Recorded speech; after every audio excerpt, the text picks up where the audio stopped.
Welcome to Politics Done Right. This is for our paid subscribers. But let me turn this down. I have the phone up. Let me turn this down. All right. Welcome to Politics Done Right. This is the special for our paid subscribers. And how are you guys doing today? I trust everybody is doing fine. As you know, every weekend we have a special program for at Egberto off the record for our paid subscribers today, like any other day as well. Thank you for being here. It's not a happy day here in Texas, of course.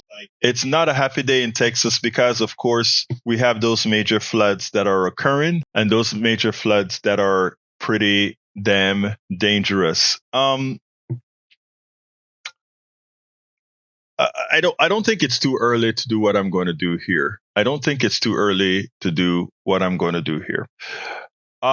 Before I get started, though, I want to let you know that anybody wants to call in, the telephone number is 281, and let me put it in there, 281-823-7747. If you have anything that you want to tell me whatsoever, just give me a call and you will be on air. This is your show for our paid subscribers. All right. I'm a little bit taken aback with what's occurring in Texas right now. I'm going to wait for a little bit more to join before I get fully started on the program. So bear with me as we continue to wait for a few more to join in. So give me let's give it about a minute or so for people to settle in, and then we'll ultimately get started. So it'll be in a short while that we officially start the program. Okay, let's see. All right, let's get started.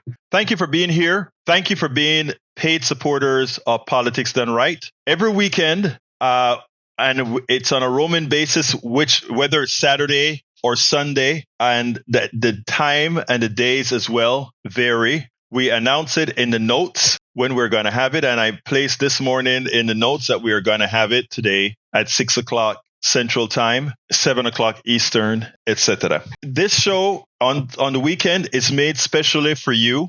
Anything you want to ask, anything you want to suggest, anything you want to say, you can also call in to the program, 281-823-7747, and talk to me directly. And of course, you guys know you can always reach me in many other forms. Let's go ahead and get started with the Texas flood. It is not too early to ascertain blame. In fact, it is important. So far, we have lost over 75 innocent Texans. Over 75 innocent Texans. I don't think we had that type of loss in many hurricanes that we've had here in Texas. I want to give my most sincere condolences to all the families that have suffered, that have died. My heart goes out to you. But more importantly, I am sorry that collectively we failed each other,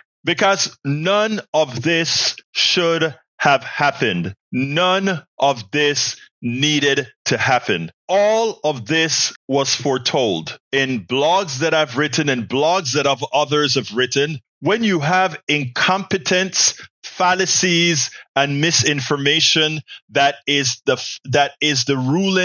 current ruling class in states like Texas and a federal government that we have now, this is the result. When you don't have a science basis on which you write policy, on which you hire, on which you employ, this is the result. It's not a game. Our president can go out there and talk BS and lie till kingdom come. When nature calls, this is what we get. You have no control over it. All you have is the ability to be an adult, a person with a science mind, to take advantage of it. Now, after this event started to occur, and remember, this event is not over. It is raining again in Central Texas, okay? It is raining again in Central Texas. Now, here was the response from our officials here in Texas. I want you to listen to this, and then we'll continue with it. The original forecast that we received on Wednesday from the National Weather Service predicted 3 to 6 inches of rain in the Concho Valley and 4 to 8 inches of rain in the Hill Country. We worked with our own meteorologists to fine-tune that weather statement, and as many of you know, and many of you in broadcast journalism and meteorology, you can go back and look at your own forecast, and the amount of rain that fell in this specific location was never in any of those forecasts. This rain event sat on top of that and dumped more rain than what was forecasted on both of those forks. When we got the report, it was about 7 feet or so on the South Fork, and within a matter of minutes, it was up to 29 feet, and all of that converged at the Guadalupe, and that's where we saw those very quick rise in flood. But listen, everybody got the forecast from the National Weather Service, right? You all got it. You're all in media. You got that forecast. It did not predict the amount of rain that we saw. That is what's called cover your you-know-what. That is what's called that. Even as this event was occurring, where were all the warnings? And you know what? I am not a meteorologist, but we saw the maps. We saw the big clouds over central Texas. This is an area, and by the way, I camped out there. I camped in Kerrville. I camped in New Braunfels. New Braunfels got saved this time from Canyon Lake, but not up there in Kerr, which is northwest of Canyon Lake. Now, this was a dereliction of duty locally as well as nationally. Here is what was reported in the New York Times, and the New York Times was not as severe as it should have said. It said, crucial positions at the local offices of the National Weather Services were unfilled as severe rainfall inundated parts of central Texas on Friday morning, prompting some experts to question whether staffing shortages made it harder for forecasting agency to coordinate with local emergency managers. And down below it says, the shortages are among the factors likely to be scrutinized as the death toll climbs from the floods. Separate questions have emerged about the preparedness of local communities, including Kerr County's apparent lack of local flood warning systems. The county, roughly 50 miles northwest of San Antonio, is where many of the deaths occur. But more importantly, I want you to listen to this part from the county judge. In Texas, the way it operates is every county has the most important politician, the leader. It's called a county judge. And the county judge is in charge of leading a group that allocates resources like for your streets, for your display of alarms, all that kind of stuff the county judge does. Here's what this guy, the county judge of Kerr County, said. It said, in an interview, Rob Kelly, the Kerr County judge and its most senior elected officials, said that the county did not have a warning system because such systems are expensive and local residents are resistant to new spending. Taxpayers won't pay for it, Mr. Kelly said. Asked if people might reconsider in light of the catastrophe. He said, I don't know. Let's be clear here. If you have leadership is able to convince a population that this will save their lives. And not only that, when he comes out and he says, it's too expensive for people, that's an ideological answer. Is it too expensive to have a bridge over a river so that we don't have to move by boat? No. So the county builds a bridge. Is it too expensive to have a water treatment plant and not just pump dirty water to people? No, because the county realizes the people have to have it. And that is something that has to be, if you live in the most dangerous, and by the way, the Guadalupe Valley is one of the most dangerous flash flood valleys in the country. I remember camping out on the Guadalupe River a couple of weeks before a major flood, and there were bat tubs and sheets up into the trees, several dozen feet above the ground. This is not uncommon for here, but when you have missing people in your weather office that can't give you the right things because of what Doge and Donald Trump did in the weather service, and locally here in San Antonio, the person who is in charge of these diagnoses, there was nobody there. Nobody there to tell these officials, hey, Guess what? There's a lot of rain. And these officials, knowing that there's nobody there because of what their Führer has done, Donald Trump has done, they didn't take precautions to save these people's lives. This is something that did not have to happen, and heads should roll. We always know there's incompetence out here in Texas. You know, we have a governor that is putting a whole lot of troops on the border, but where we should have people taking care of people, we don't. Now, as it turns out, it says the National Weather Service San Angelo office, which is responsible for some of the areas hit hardest by Friday's flooding, was missing a senior hydrologist, which means there's nobody there to tell what the path of the water is going to be, a staff forecaster and meteorologist in charge. According to Tom Fahey, the legislative director of the National Services Employees Organization, the union that represents weather workers. The weather services nearby in San Antonio, which covers other areas hit by the flood, also had significant vacancies, including a warning coordination meteorologist and science officer. Missing. Why were they missing? They took early retirement. That office coordination meteorologist left on April 30th after taking the early retirement package the Trump administration used to reduce the number of federal employees, according to a person with knowledge of his departure.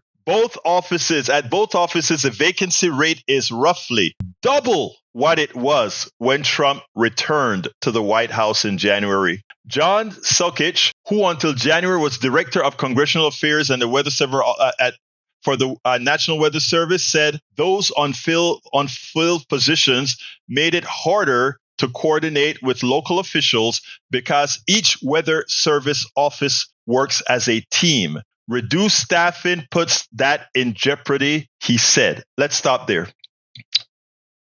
Competence matter. When you don't have floods, when you don't have hurricanes, etc., the most incompetent leader can look like a genius when they're saving tax dollars not spent. But the reason we invest in sometimes tax dollars that don't get spent is because of events like this. What is a life worth? What is the life of 28 beautiful children worth? What is the life of a teacher here in my town? In Kingwood, Texas, we lost a teacher, a shop teacher at Kingwood Parks High School, his wife and his daughter. They were camping out in that area. We lost it. It affects all over because it's a popular spot. I've done tubing in the Guadalupe River. Could happen to anybody. You expect your government to work for you. Of course, I don't expect my Texas government to work for me because I know how inept it is.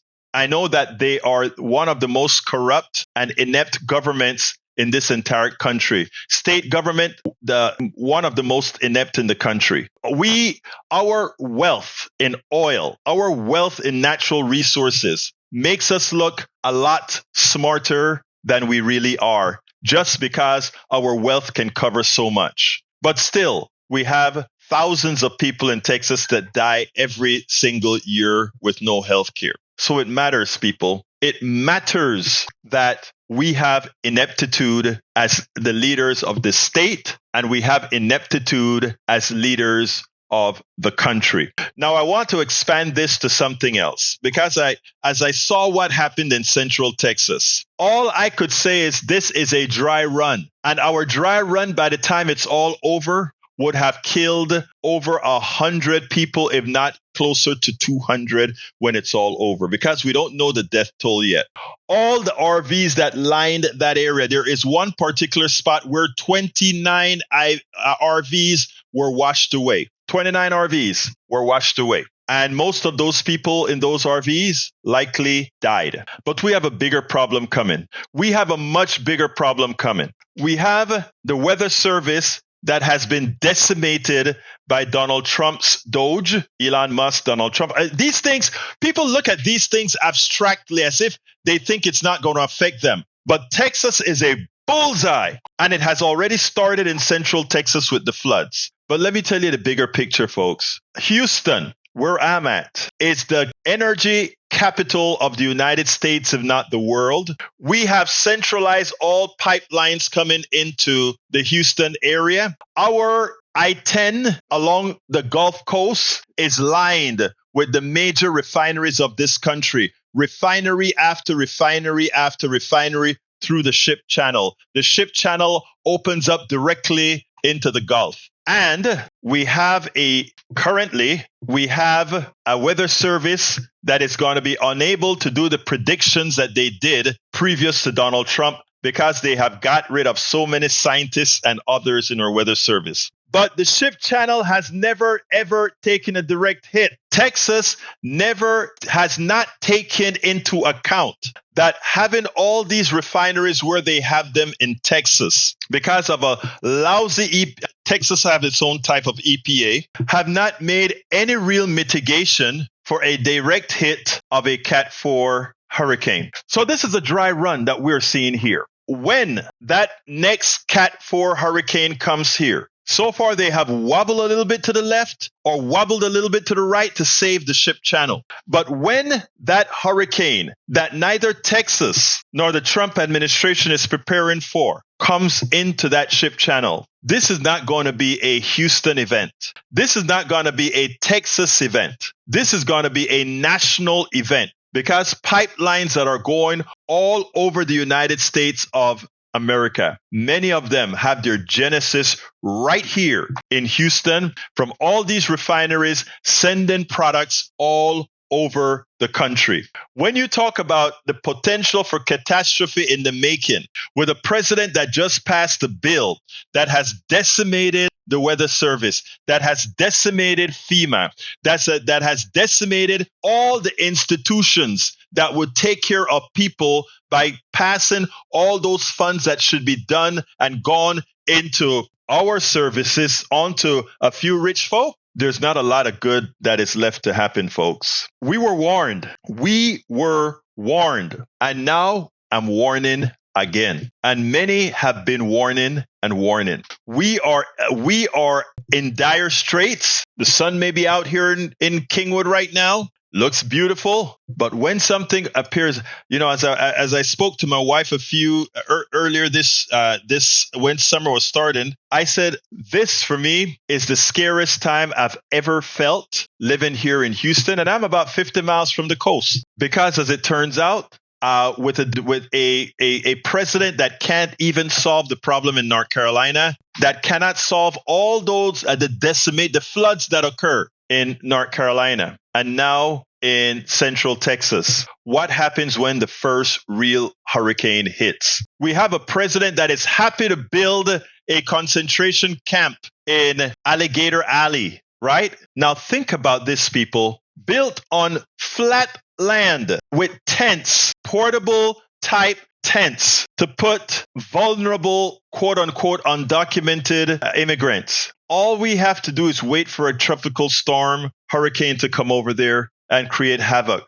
When I talk about irresponsible government, when I talk about a sick government, when I speak about a government that had never had the interests of the average American citizen at hand, this is what I'm talking about. Folks, that is why I do what I do here. That is why I hope we continue to do what we need to do to make people understand that this is not a joke. This is not an ideological exercise. This is reality. And over 100, it's currently counted at 78, but 41 people are missing.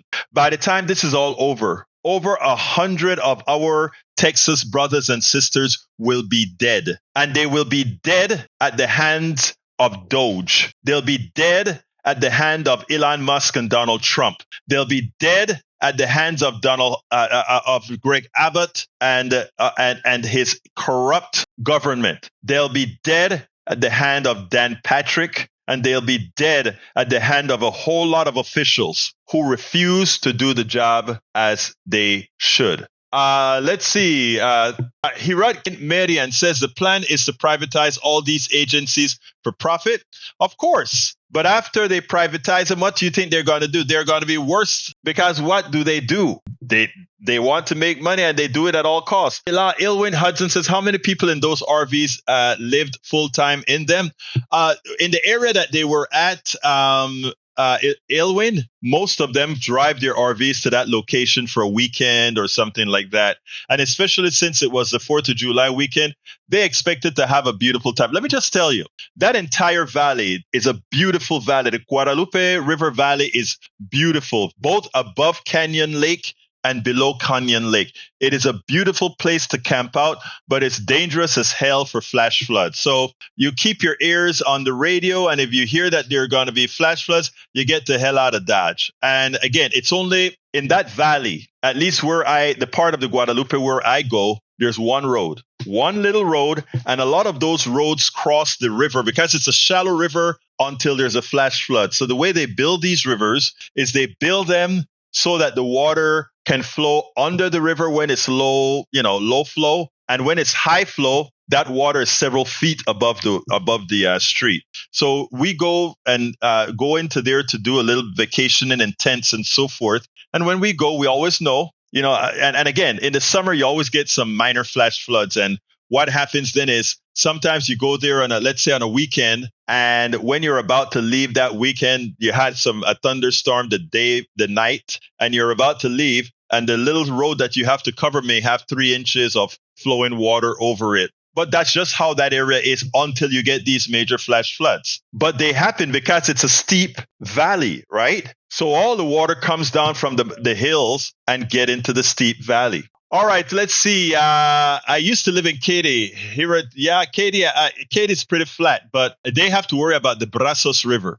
You need to get out of Texas, son. I know, let me tell you how I feel. I want all of America to be livable. I want all of America to be good, right? I want all of America to be to where people can look. Texas is a beautiful state. It has all forms of habitat. It has all forms of fauna and flora. You can go to central Texas and think you're in Colorado. You can go to eastern Texas and think you're in a piney wood forest. You can go to the western Texas and you're in a desert. It's beautiful. And it has so many different terrains. Texas is just a beautiful state, So no, we want to make Texas a place that everybody feels comfortable. So I'm not leaving. We're going to change Texas. I'm not leaving Texas. We are going to change Texas. We're going to get rid of the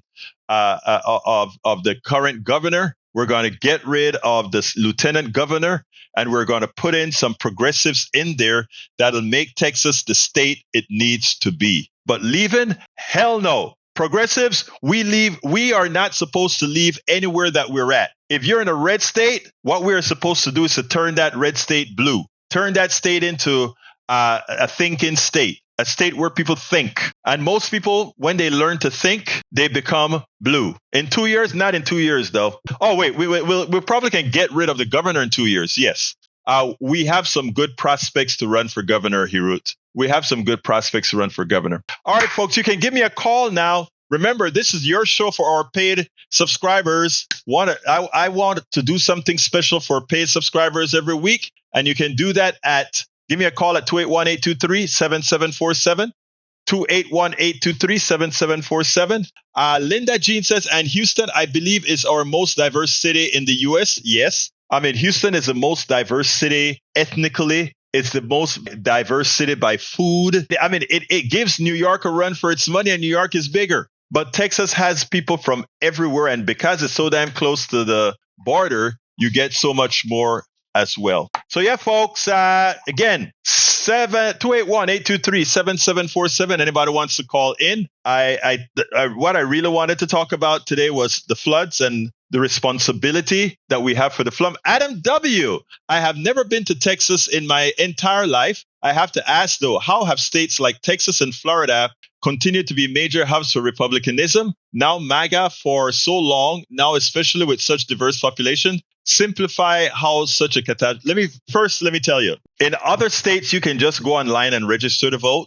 It takes effort to register to vote here. And also, a lot of people get intimidated from voting here. When you are not in a lot of these rural areas, etc., where we could get quite a bit of votes, the votes that would be ours are generally intimidated not to vote. We are not a red state. We are a non-voting state. That's what makes us different. Now, Florida has some extenuating circumstances with Cubans and etc., but it never was as bad as it is now. I think the difference between Texas and Florida are two different things. Florida is a dereliction of duty of the Democratic Party completely.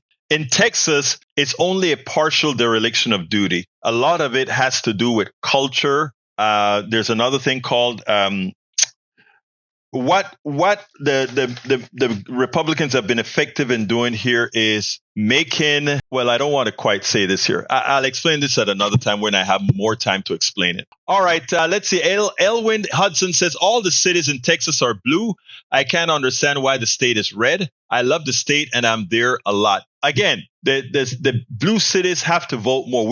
Let me give an example. Kamala Harris raised $1.2 billion, a lot more than Trump raised. And the people that touches and feels the flesh and blood of the community, for all practical purposes, never got a cent. Let me give an example. We have a lot of broadcasters out here, yours truly as well. Nobody approached us, and we have an audience. I mean, I do a program on air 5 days a week, online 5 days a week, 1 hour online, 1 hour on air and online. And of course, this is a show for my paid subscribers. But Kamala Harris's team never approached those of us with an audience like this with any kind of money to say, let's try to get our message out more widely. I mean, I could have used a lot of help to do that. I mean, I did my part to promote Harris, but the truth of the matter is we could have done a lot more. But instead, a lot of the money from the Democratic Party, when you give to Act Blue and all these other guys, I hate to put it this way, but most of that money is wasted because it goes to consultants that have never, ever hugged, never said hi to a working class person, to a middle class person. I speak to working class folks every day. Anybody who listens to my program at 6 in the mornings, they see America calling into that program. We reach people. Most people, we reach people in their cars as they're going to work. We reach people as they're getting up in the mornings to fix their coffee. But there was nothing to expand our reach from the Kamala Harris campaign. And if you look at the activists on the ground in Houston and Studewood and all these different areas, you know who was doing a lot of campaigning? Folks like the Free of Charge, folks like the DSA, the Democratic Socialists of America. They were out there in the neighborhood with their shirts on, introducing themselves to Latino neighborhoods, black neighborhoods, etc. The Democratic Party was nowhere to be found, encouraging these people to vote, giving these people a reason to vote. So a lot of the problems we have in the Democratic Party is because the Democratic Party doesn't want to win too big. They don't want to activate the progressive wing too well at all. And that's the problem that we have.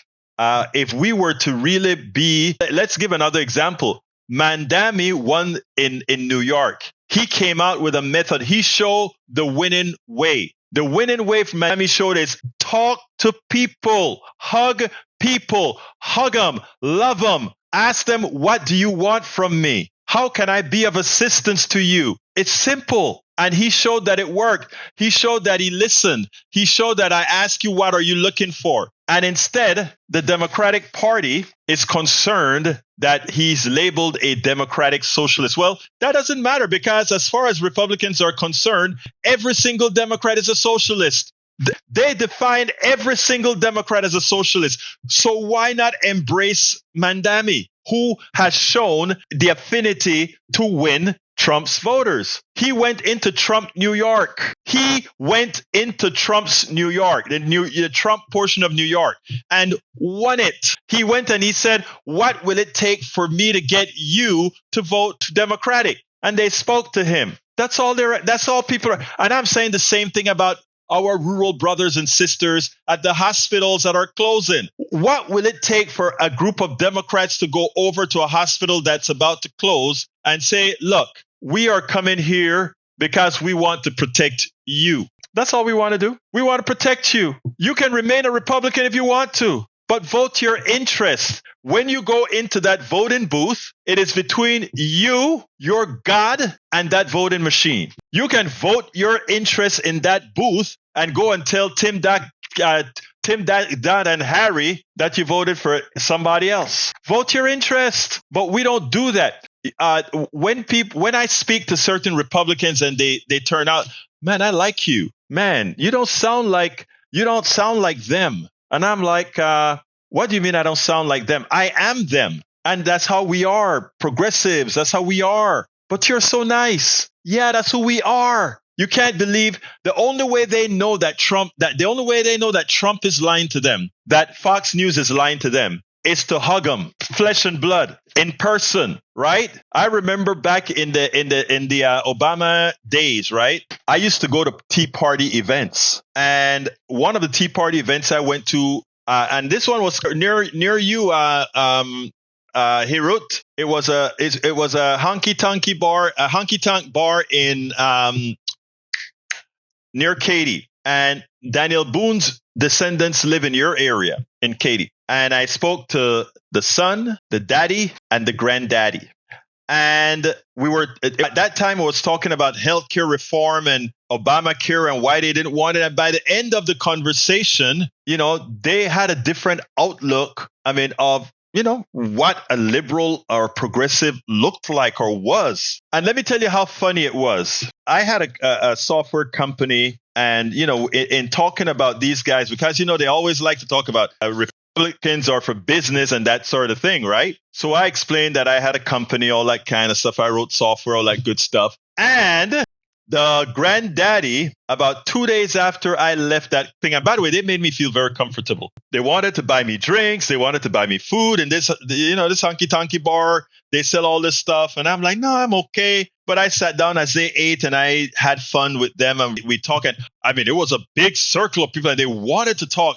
They couldn't believe there was this progressive dude. Not only this progressive dude, this black progressive dude. And they were enjoying the conversation because it wasn't confrontational. I was asking them question after question. And then when I made them answer their own questions, and they answered their own questions like a progressive. And it shocked them. It utterly shocked them. And by the time I left there, they were like, maybe this is something we need to reconsider. Maybe Obamacare isn't what we're actually hearing. But are you sure about that? And that's what they would always say. Are you sure about that? Are you sure about that? Yeah, I am sure.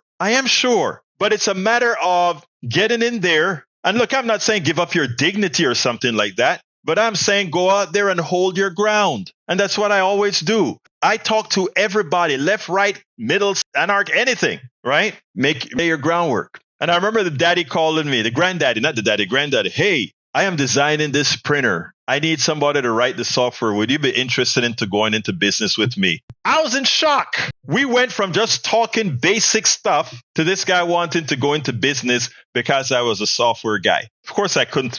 By then, I'd given that up and started my life as a complete activist and writer, etc. But my thing is, folks, we can get this stuff changed, but we have to first call these folks out.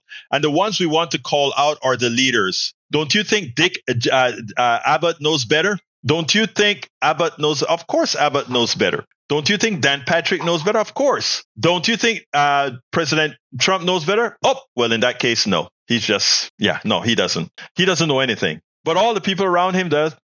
All the people around him do. All right, folks. We're at 43 right now. Give me a call if you would like to say something on air.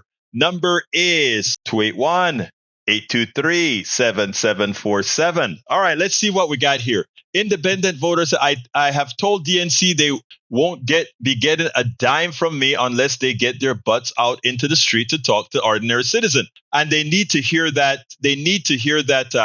Independent voter one. Joe says, I've chance to move to beachfront Rosarito Beach, Mexico, less than half cost per month. Beautiful, but sea level. Feel the wave, stone's throw. I turned it down, afraid of the new weather. But artist, intellectual, expat community, I cry to go. Look, you should go feel it out, Joe. And by the way, you have internet phones, so you can still chime into Politics Done Right in the mornings and the afternoons. We love having you, Joe. You know we love you, Joanne. Adam W. say, I understand. Thank you for your response. Elwin says, And most of South Texas is Hispanic because it was once Mexico exactly. Hirut says education is not a priority in Texas. True. They don't really care. They don't want educated people. They believe in the same tenet that Trump believes in, and that is, I like my people dumb. I didn't say it. Trump did. Hi, Sus. How you doing, beautiful? I didn't call out people. Edward Holmes, Marilyn Harrington, Robin Morrison, John A. Davis, John W.,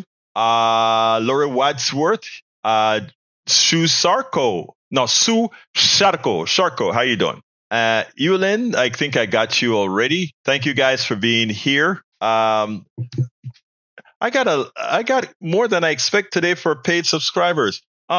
Did I not push I must have not pushed the paid subscriber button when I set this up by mistake. So a lot of you are getting a program that, are all of you in here paid subscribers? Everybody in here paid subscribers? Because this is more than I normally get. So I wonder. I must not have hit the paid subscriber only button. But if in that case, forgive me. Give Egberto some hearts. Yes, give me some hearts. Vicky Feedback, how you doing? All right. Is everybody in here a paid subscriber? If not, please consider being so. Oh, consider being a free. Please, I guess I must not have hit that button. Well, let me ask all of you, take a look at all the work that I do. And because we really work hard here to get the message out. And it's not only on our broadcast here on Substack, but we also do it on air, KPFT 90.1 FM. That is simulcast on several other stations. We also do TikToks, Instagram. Thank you. Ilwin says I'm going to pay now. Thank you very much, Ilwin. We do it all over, right? So let me give a little bit about my theory here of how Egberto Off the Record and Politics Done Right is going to do its part. Right now, the right wing pays a lot of money, a ton of money, to flood the internet with essays, to flood the internet with TikToks and Instagram and all this stuff with misinformation. And the way search engines work is if you get a bulk of information from different sources, it starts to add reliability to it. And it is so happens that reliability is an interesting thing, the way search engines work, right? The way they analyze things with AI, etc. If enough people are saying the same thing that includes some fairly accurate information in it, it can sort of distort it. And AI would say, this is what many are saying, etc. What I try to do as my part, and other folks that are doing what I'm doing as well. You know, you have Arturo Dominguez, who does the stuff on immigration. You have Marlon Weems, who does the thing on finances. We try to flood the zone as well, not only here on Substack, but on TikTok, Instagram, Telegram, YouTube Live, Facebook Live. We're all over to put out truth. That way, when search engines start to find things, they can have other paths to take as well. And in doing so, thank you, Laurie, for saying you will become one as well. John Davis, come on in, my brother. Talk to me. Turn down the volume, sir. How you doing, my brother? Yeah, I'm here. I'm sorry. Let me turn that off. I just wanted to say, that's interesting what you had just said as far as media, these like Facebook, social media, they get with right-wing opinion because they create it, I guess, and they can create an endless supply. That I never really even thought about that. I guess because too old to think that information is that adulterated with garbage and untruths. So anyway, I guess I learned something. I was rather naive about how social media works. And, there is criticism about the fact that there isn't anybody monitoring, the facts or what is actually true and what isn't true. And yet people are getting all their information from there. I usually go back and I try to verify everything that I see on social media, but apparently a lot of people do not. And that's a big problem for, trying to change, the politics of this country, No. Let me answer you. Because I don't want to forget what I'm going to say here. Brother, it's by design. Okay.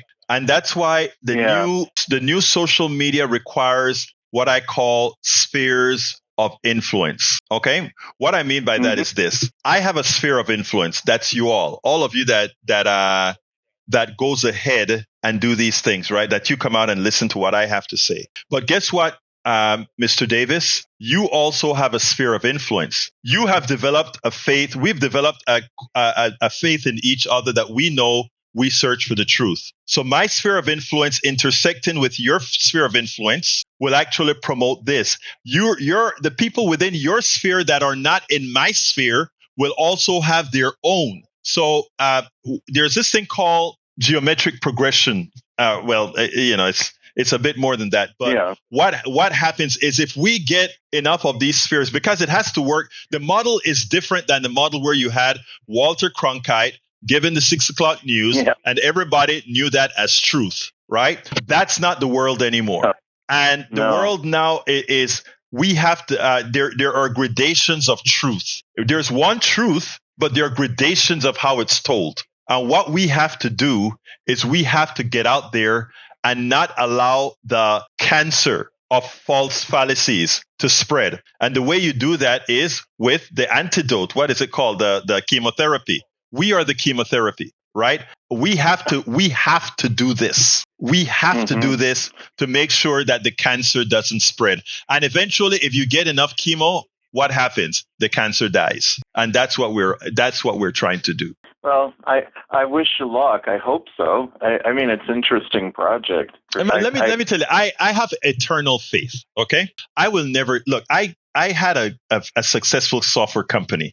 And after, I remember one day saying, why don't somebody do something about this? Somebody do something about what's going on in America. And I said, like, what the heck? I know a lot about computers. It's not going to take me a hell of a lot of money to set this system up. And I did. And then I gave up on the other thing. It made me broke, but still, it doesn't matter because I always said, I want to leave a better place for my daughter. And my daughter would come and she'll tell you right up front. She'll say, my dad is crazy. My dad is, because I'd always tell her, babe, we're going to leave you a better world. And you listen to her. In fact, sometime I'm going to have her on with me, where, my daughter is a young lady who had 2 strokes, still finished her med degree with 2 strokes. And, she can't practice medicine, but, she's still, I have a story to tell on that to the family, to our PDRP family soon. But anyway, but yeah, faith, Brother Davis, faith, but not unbounded faith, but calculated faith. All right, brother? Yeah, well, I'm nearly 70 years old, and I've been battling, for a progressive opinion in politics, for most of my life, almost 50 years, really. I've been involved in politics. I was a teenager, and it's a little bit discouraging at this point in my life that we have an authoritarian and the worst person that you could possibly think in charge, Donald Trump, who I've known, a lot about, mainly because I do follow progressive media and have for, decades. And it's just, it's amazing. So I hope we turn the corner. I'm getting a little tired. Let me just say this. You're only 70 years old. You have a lot ways to go, brother. That's number one. Number two is, let me just say something else. Okay. And that is, we finally have the tools where it's not just a small amount of media to control. So now what we have to do is we have the ability to promote the message now. We didn't have that before. What we have to do is realize that we have it and use it, because we were not used to using the power that we have because we didn't have it. Now that we have it, we can't just cede it to the right. We got to use it. But thank you very much, my dear brother John, for giving us a call. All right. You're welcome. Yep. Have a good one, brother. Peace. That was our brother John. Let's see. Hirut says, I will subscribe. I do really appreciate your voice, your passion, and your integrity. Thank you so kindly, folks. We only need to go another 530, I think is what we're short. 530 more paid subscriptions I need like now. Let's see what else we got. Mary Ellen Lomax, welcome aboard. That is funny, Elwin. He says, if a black man can go and debate right-wingers, it makes me think I should quit writing them off. I love you, Elwin. Yes, don't write them off. I get a lot of flack when I do my shows. Joanne, who comes to both shows, could tell you. I get a lot of flack for engaging the right. But the way I look at it is, what options do we have, people? What options? I don't think we have any other option. We don't want 50+1 to win debates because that's not sustainable. Because the next time you slip up, you get Trump again. Like we got Biden. Great policies. We could have had better, but Biden was the most progressive president by policy, not by person, by policy in my lifetime. I am not a Biden lover, but I'm sorry, Biden got it done, right? Biden actually got it done. You take a look at the policies that Biden passed. It was like, wow, not even Obama could do that. When Obama passed the Affordable Care Act, it was Romney's plan, man. It was Romney's plan out of Massachusetts. It was a Republican plan that the Republicans dumped that Obama passed. And then here comes Biden. And Biden comes with the most progressive type policies, from reducing poverty for kids because of the subsidies. Oh, that was great, guys. The energy policies, even though it wasn't near as good as it can be or should be. But my God, we had never seen that before. We had never seen that before. But Biden did it because it was Biden, right? So let's be careful sometimes on, who we think did what. I was a Bernie supporter, but Biden got the job done, brothers and sisters. Biden got the job done. And what this bill that just got passed did was undo some of what Obamacare did, what Obama did, and a lot of what Biden did. And at the same time, hurting people materially and giving all the savings from all the hurt he's put on people to the wealthy. But let me tell you, folks, keep your heads up high. We are going to win in the long run. Thank you for that, Miss Gaviotas. Song for the moment, my totally random Substack. I will check it out. We are going to win in the long run. Okay? We are going to, and you know why we're going to win in the long run? Because people are eventually going to say, I've had it. And what we have to have, and this one is for you, I think it's Elwin Hudson. Why we have to engage them. We have to give them a place to land. They're either going to self-destruct and blow crap up, or we're going to give them a place to land, and we're going to invite them into the fold. And as we invite them into the fold, we win. We win. And you know who started that? If you want to take a look at up in New York, Mandami. Mandami went into Trump country in New York, and he asked them, can I win you back? And they said yes. And he did. And he won 56% of the vote. It can be done. It can be done. And we ought to raise our heads and realize that if we stay engaged, it can be done. All right, folks, look, it's been about an hour now. I want to thank absolutely all of you for coming in. I made a little mistake in that this is a program on Sundays and Saturdays for our paid subscribers. And apparently when I started the feed, I didn't push that button. And I'm glad that many of you, other folks, have come in to listen to the program. Thank you so kindly. And thank you so kindly for those of you who have just joined and became paid subscribers. I'd love if more of you would, because like I said, we need at least 530 more to get to the next level on Substack. Please tell your friends about the program. Please invite your friends to subscribe and become paid subscribers of the program, because we are going to make a difference. And your subscription, I promise you this, your subscriptions help get not only the message out that you're seeing here, but take a look at the articles that I write. Let me go back to how my articles look. I want to show you guys something before. Bear with me one quick second. I want to show you all how to read my articles. I think it's rather important that I do this. I want to bring up one of my articles and then I'll explain it to you, because this is important. Don't leave yet. This is important. Let me get to it real quick. Let me get to a new article. Okay, let's get to the article that I wrote today. The article that I wrote today was titled, and let me put it on the screen. The article I wrote, let me put it in the center of the screen. The article I wrote today was called CNN host allowed a Trump official to lie by omission and misinformation about the big, beautiful bill. the first thing I do is I try to, and I'll explain how I write my articles. I try to, the Substack articles, I write articles in other places as well, but the Substack articles, I want everybody to read it however they want to read it. They don't have to read the whole thing. They can they can absorb the information in different ways. The title, I usually try to give it a punchy enough name that folks are going to want to click it. So sometimes the title may be more than what you want it to be or less than what you want it to be. And then I give a little subtitle of what it's supposed to be. But here's the kicker. Every article in general is divided into 3 spaces. One is the video. The video is, I'm talking about the subject. Usually I include clips.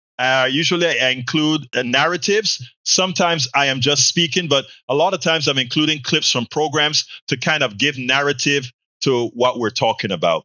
So if you want, if you're just a video person, you can come in, watch the video, and get the gist of what the article is going to be all about, because I give a complete description generally in the video. Now, I also have a part called the summary. The summary is where you can get a quick fix on what the article is about and have enough information that's all. I mean, you can read the summary and move on if you want to, because again, you'll kind of get a feel for what the article is. And then I have the content.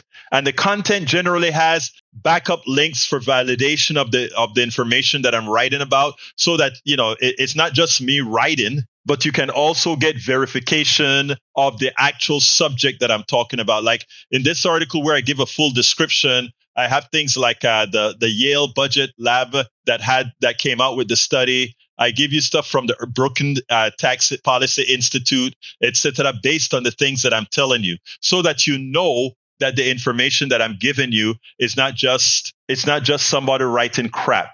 And that's the long part of the thing. So however in depth you want to get with the article, you can read a short portion, which is a summary, or you can read the long thing to get more in depth on it, or you can just listen to the video. And of course, you can also listen if you're a podcast person. Underneath the video is also the podcast for the thing. So that way you can get it in all forms. John David says, how do you get this article for the size of iPhone? It's too small for me to read. Usually when you read, if you're on an iPhone, you download the app, and the app allows you to adjust the character size, if I recall. The app on the phone, I think you can actually adjust the character sizes on the app, so that if you need bigger sizes for your text, you can see bigger sizes on the articles for the text. So you can do the video or the article size. And at the video, I don't know how big you can get the video, but as far as the word, you can get the article size. All right, I need to close out. So before I go, does anybody have any other questions that anybody wants to ask me about what we do, how we do it, or anything like that? And by the way, all these videos are also made in a fashion that there are certain sections of it we can chop into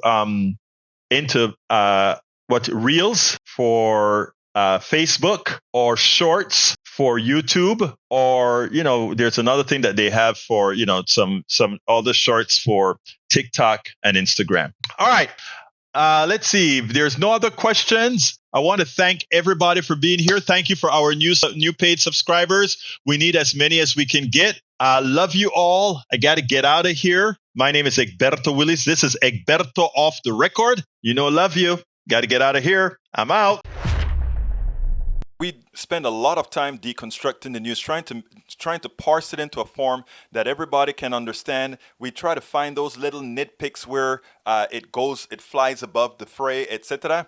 If you really like these videos that we do, I want to ask a big favor. Please go ahead. Number 1, subscribe to our channel. And number 2, please join if you can. Thank you so kindly for watching. Keep watching. Please remember to share. We must populate the entire internet with our progressive message, a message that we know is what most Americans say that they want. So help us, please join.